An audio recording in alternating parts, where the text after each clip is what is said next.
Welcome to another episode of the Vestibule podcast. I'm your host, Jason Vest, founder and publisher of the Substack newsletter, The Vestibule. This episode is titled Motherless Earth and bears the subtitle, Orphan 55 Looks Forward with Fear and with Trembling. This review was first published on February 9th, 2022, and was written by myself, Jason P. Vest. The episode's pedigree is as follows. Orphan 55, Doctor Who Series 12's third episode, was written by Ed Heim and directed by Lee Haven Jones. It stars Jodie Whittaker as the 13th Doctor, Tosin Cole as Ryan Sinclair, Mandip Gill as Yasmin Yaz Khan, and Bradley Walsh as Graham O'Brien. Orphan 55 guest stars Amy Booth Steele as Hyphen with a 3, Laura Fraser as Kane, and Gia Ray as Bella. The episode is 46 minutes long and was first broadcast on both BBC One and BBC America on January 12th, 2020.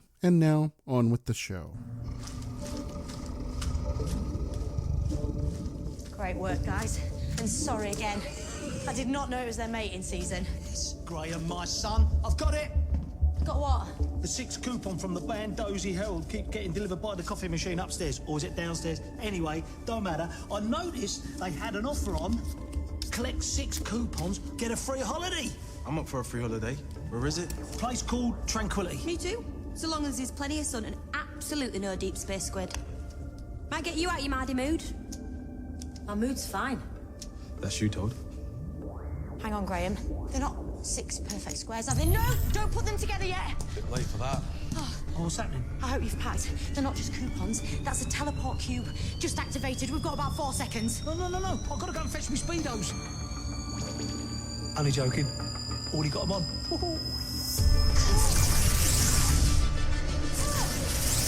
Welcome to Tranquility Spa.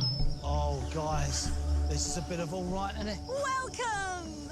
O'Brien Party of 4? Bandozy Herald coupons. I'm Hyphen with a 3. Your customer host here at Tranquility Spa. And relax. Hi, Hyphen with a 3. Nice tail. I'm a bit worried about being separated from my ship. Our system has saved exactly where you came from. You can return at any time, but you're booked in for 2 weeks all-inclusive. Get in. Your rooms are just being prepared. Take a moment to explore, and I'll come and find you once they're ready. I'm going to find the pool. I'm seeing what they got inside the building. And I'm going to sit over there for 3 hours. Then I'm going to get up and sit somewhere else. And then cocktails. All inclusive, Doc. Got to get your coupons worth. Get in. Come on, grandson.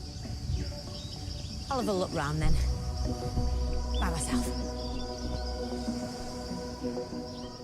Section 1. Dusk. With Orphan 55, Doctor Who declares itself a program not merely worried about, but appalled by the climate crisis. Series 11 did so as well in its 4th episode, Arachnids in the UK, written by showrunner Chris Chibnall, while previous entries dramatized the complex relationships between humanity and its earthly environments. See Series 1's The End of the World, written by then showrunner Russell T. Davis, Series 4's 2-parter The Sontaran Stratagem and The Poison Sky, both written by Helen Rayner, and Series 8's In the Forest of the Night, written by Frank Cottrell Boyce. Yet Orphan 55 takes the most despairing stance of any New Who episode thus far, coming as close to depressive desolation as the program ever gets. This reality perhaps explains why Orphan 55, at least according to its Internet Movie Database, or IMDb user rating, is Doctor Who's least liked installment since the show returned to television in 2005, receiving a paltry 4.2 on IMDb's 10-point scale. Some fans give this Ed Heim scripted outing such scorched earth reviews that, reading them, we might think the episode preaches about the need to take care of our planet so baldly and so badly that we should skip this one altogether. Anyone put off by such opinion should hazard the journey anyway.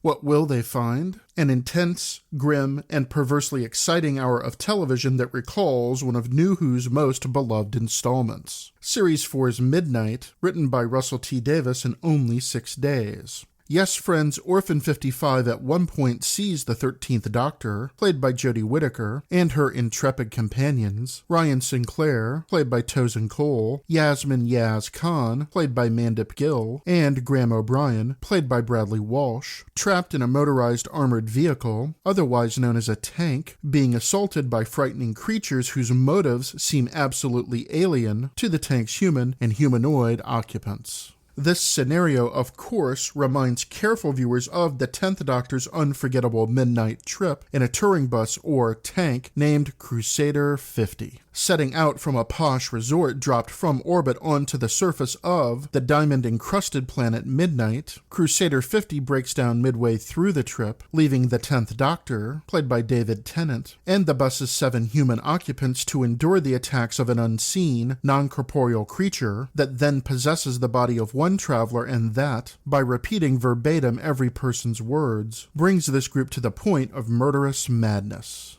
Midnight begins as a lighthearted romp that turns into a dystopian unveiling of human paranoia and prejudice, so penetrating in its psychological horror that the mere act of reading Davis's script raises one's hackles as high as they can go. Seeing this teleplay dramatized on screen by the episode's superb cast and by its marvelous director, Alice Troughton, becomes an indelible experience. Orphan 55, in what must be deliberate echoes of Midnight, begins by seeing Graham find 6 coupons, published in the interstellar newspaper Bandozi Herald, that grant Team TARDIS free vacations at Tranquility Spa, to which our cosmic travelers are instantly teleported. This resort, in fact, does the spa in Midnight one better by including every imaginable amenity, a fact that compels the Doctor to explore the facility while her companions enjoy Tranquility's many pleasures. Thanks to impressive production design by David Schirmer and crackerjack cinematography by Ed Moore, Tranquility is an over-the-top version of every luxury resort you've ever seen advertised in newspapers, in magazines, and on game shows. Welcoming in its massive yet sterile architecture, full of helpful if not obsequious staff members, especially Amy Booth Steele's Chipper, human-animal hybrid, Hyphen with a 3.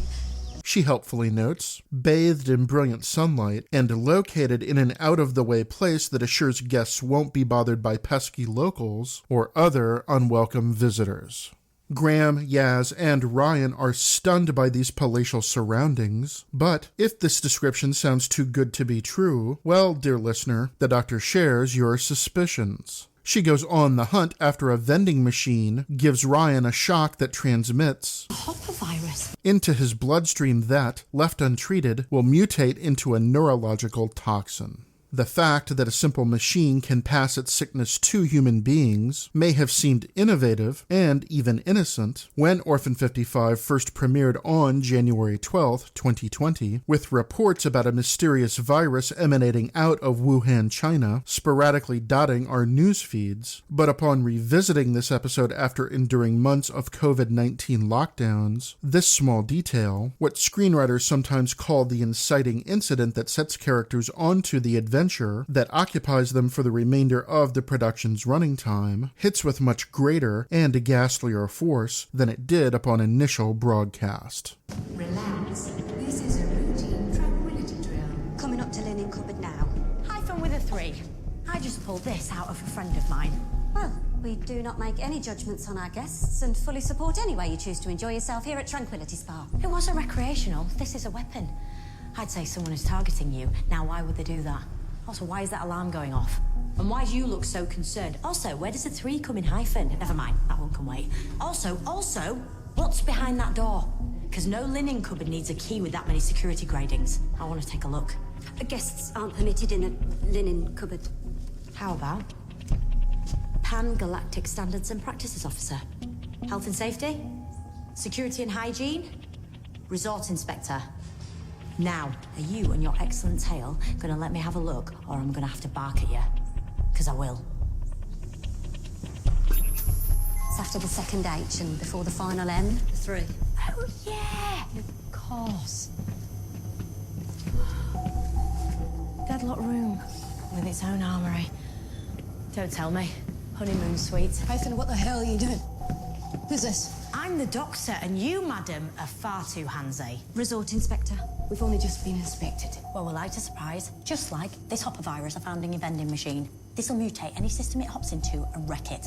This is part of a family set, so there are other replications out there, which might explain why your ionic membranes failed.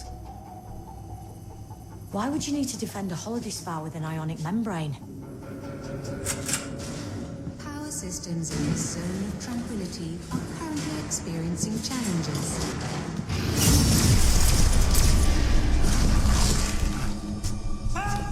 Relax and leave immediately. Confirmed sighting. It's on the loose inside. It's attacking the guests. What did he say? What's attacking the guests? Why do you need all this? Tell me. Do not engage. I'm en route. We have to implement teleport evacuation procedures. Tell me about the procedures, Hyphen. I wrote them. You can forget about evacuation.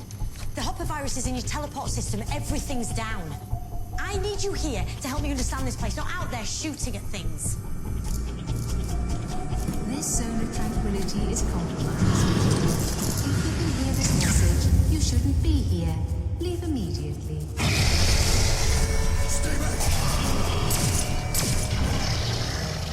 Section 2. Nightfall. The doctor's fun, even flippant way of dealing with Ryan's sickness, a multi-step farce that concludes by having Ryan suck his thumb, may seem tin-eared in light of COVID-19's real-world depredations, but in truth underscores just how well Ed Heim and Chris Chibnall know how to dramatize the dreadful havoc that ecological devastation can wreak on our world, even if they didn't intend such prescience, while conceiving, discussing, and writing Orphan 55's early drafts.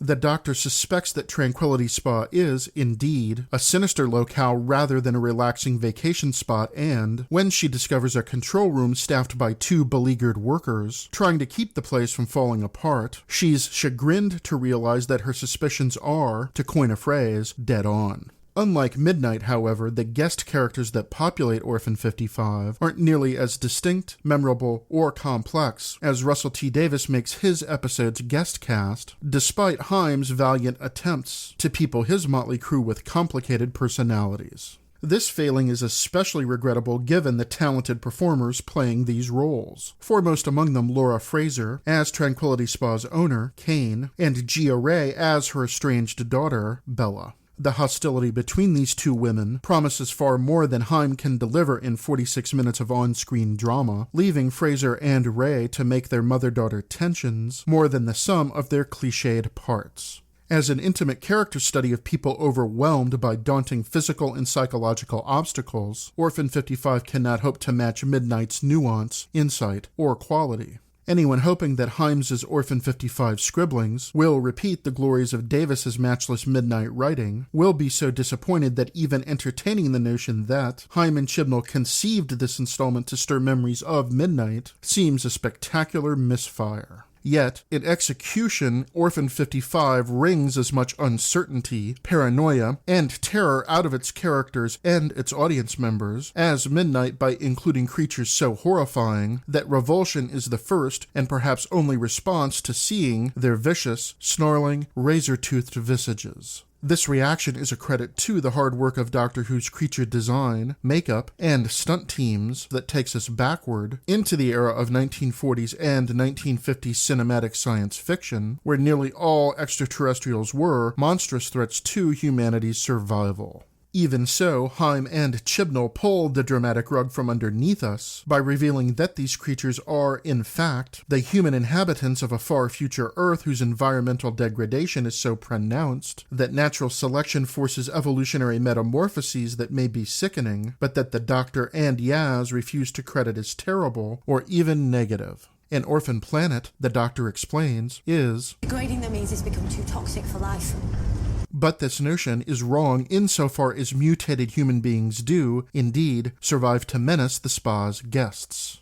Kane dubs these creatures dregs to illustrate how Heim and Orphan 55 disregard thematic subtlety in favor of hammering home their point. Global warming and nuclear devastation so warp Earth's environment that evolution repays humanity's deplorable treatment of its home planet by making us unrecognizable, ferocious, ravening beasts. Tranquility Spa's name, therefore, is both the summit and the nadir of irony. Team TARDIS discovers that this resort occupies land near the former Russian city of Novosibirsk when, while evading a Dreg attack, they flee into underground tunnels that revealed themselves to be old Siberian railway lines. This sequence demonstrates a dramatic maturity that Orphan 55 achieves covertly, at least as far as this installment's haters are concerned, by indicting the high-handed, first-world attitudes of tourists who visit perfectly appointed vacation spots built in the midst of grinding poverty, i.e., tourists who sniff and snarl at the destitution surrounding their antiseptic, walled-off quarters while doing nothing to alleviate it. The fact that Kane deliberately locates Tranquility Spa in the middle of Dreg territory hoping to earn massive profits, forcing her to enclose the resort inside screens onto which she projects picturesque landscapes that hide Orphan 55's surface devastation, prosecutes the case against human cupidity, venality, and stupidity far better than Kane's plan to bequeath Tranquility Spa to Bella, who hates her mother so much that she, Bella, plants the hopper viruses and small bombs that eventually breach the spa's defenses. This parent-child dysfunction simply doesn't work, either as text or subtext, leaving Laura Fraser and Gia Ray to salvage what they can from the mishmash of recrimination, anger, and misunderstood motives that Himes' teleplay gives them. That they equate themselves so well is a tribute to each woman's efforts, to say nothing of director Lee Haven Jones's firm grasp of this episode's dramatic possibilities. Fraser, best known to American audiences for playing Lydia Redart Quayle in Vince Gilligan's Breaking Bad, and its spin-off prequel, Better Call Saul, is a terrific Scottish actress whose extensive stage, film, and television credits ensure an excellent performance. Ray, also known as Gia Lodge O'Malley, is nearly Fraser's equal, etching a memorable portrait of daughterly resentment that overcomes her character's severely underwritten intentions. Despite such plaudits, these nicely calibrated performances can't obscure their characters' one-dimensional status despite Himes' attempts at nuance, so we must charge Himes and Chibnall, at least in these instances, with authorial malpractice. Oxygen supply refilling. Well, aren't you full of surprises? Need to understand one more thing, though. Checking what's in here.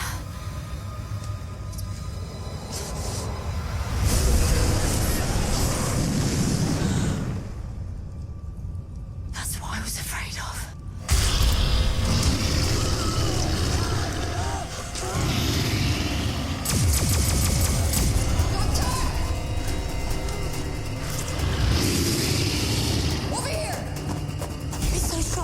Without oxygen, because it doesn't need it. It breathes carbon dioxide in and oxygen out like a really angry tree. Thank you. But you should not have come back for me. I didn't. But I can buy you some time. No, you owe her. I owe you all for starting this. Tell her I'm sorry. You deserve better.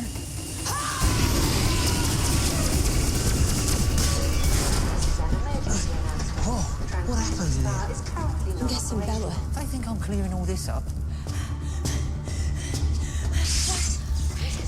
Come on. We need to close this up. Secure the room. Come on, give us a hand. Set 1, 2, 3. I need to block this off. The vending machine, come on. Good idea. Quick. Drop it. Come on, that's it. Let's go. Let's go.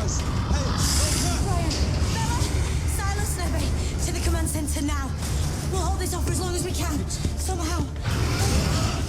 Made in China? Hey, how did this get here? You never left. Orphan 55. It's Earth. Your future. If this is Earth, the water dregs. For us, mutated. Yes, the few that didn't die. Oh, no, it can't be. How did Earth end up like this? Good warnings from every scientist alive. Global warming. Huh? The food chain collapses, mass migration and war. I can't hold this much longer. We need to get out of here. When I say run, run. Run!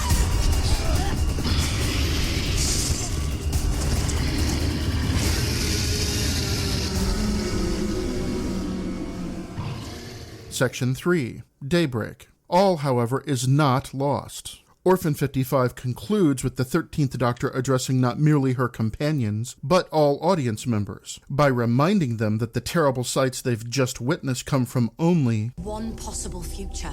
which begins to explain how such devastation could develop despite no previous incarnation having encountered or even mentioning it. Indeed, when considering how the Ninth Doctor tells his companion Rose Tyler, played by Billie Piper, in the early moments of New Who's second installment, the previously mentioned The End of the World. You lot, you spend all your time thinking about dying, like you're gonna get killed by eggs or beef or global warming or asteroids. But you never take time to imagine the impossible, that maybe you survive. The fact that Orphan 55, the planet, and Orphan 55, the episode, exist at all means that some timey-wimey contradictions must be resolved. Yet little explanation is necessary, as the Ninth Doctor notes in the closing moments of The End of the World. You think it'll last forever? People and cars and concrete. But it won't. One day it's all gone. Even the sky. Which suggests that Orphan 55 doesn't diverge from Who's generally optimistic vision of humanity surviving into the distant future as much as it might seem. Plus, the 13th Doctor's final words in Orphan 55 call us to action. Look, I know what you're thinking, but it's one possible future. It's one timeline. You want me to tell you that Earth's gonna be okay? 'Cause I can't. In your time, humanity's busy arguing over the washing up while the house burns down. Unless people face facts and change, catastrophe is coming. But it's not decided. You know that. The future is not fixed. It depends on billions of decisions and actions, and people stepping up. Humans. I think you forget how powerful you are. Lives change worlds. People can save planets or wreck them. That's the choice. Be the best of humanity.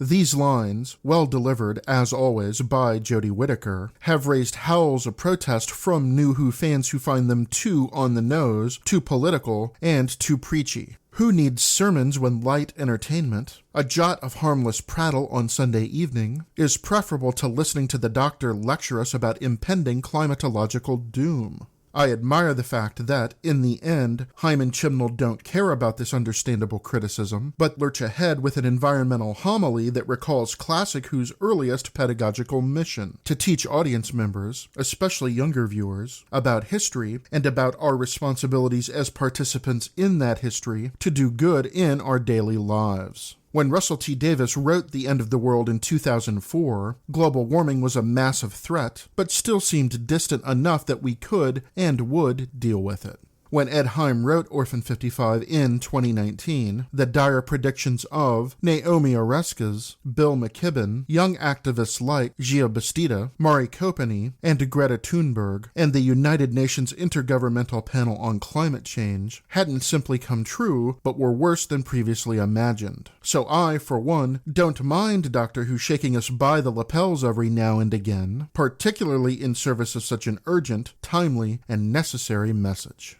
Orphan 55, in other words, isn't peak Doctor Who, but it is a peak example of a certain type of Who outing. Explicitly educational, didactic, even pedantic in tone, and not at all afraid of being called political. As drama, it works only 3/4 of the time, but I begrudge neither this installment's motives, nor its cast's and crew's good work and good intentions. This judgment may seem a backhanded compliment, but Orphan 55 is finer than its harshest, detractors admit, even if you must watch it more than once to arrive at this conclusion. Viewers who refuse this voyage have my sympathies, but I encourage you, dear listener, to take the trip anyway. It will be better, not necessarily more pleasant, but better than you've heard.